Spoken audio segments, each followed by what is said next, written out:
স্পেনের প্রধানমন্ত্রী বলছেন, ফিলিস্তিনকে স্বাধীন রাষ্ট্র হিসেবে তার দেশের এই স্বীকৃতি এক ঐতিহাসিক ন্যায় বিচার।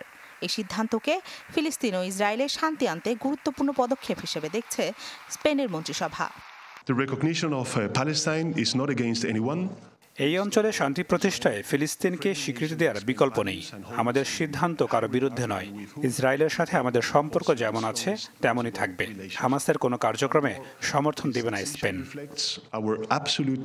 মূলত ইউরোপের 3 দেশের যৌথ প্রচেষ্টার ফল এই স্বীকৃতি। স্পেন পাশে পেয়েছে নরওয়ে ও আয়ারল্যান্ডকে।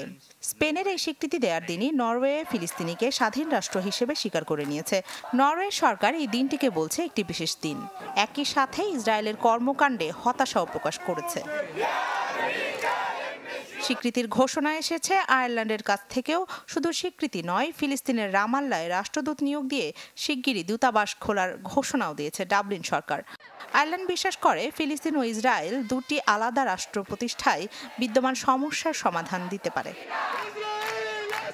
বিশ্লেষকরা বলছেন, গাজায় যে মানবিক বিপর্যয় চলছে, এর মাঝে এই স্বীকৃতি ইসরায়েলকে কিছুটা হলেও চাপে ফেলবে। 3 দেশের এই স্বীকৃতিতে আইনি ও রাজনৈতিক গুরুত্ব আছে।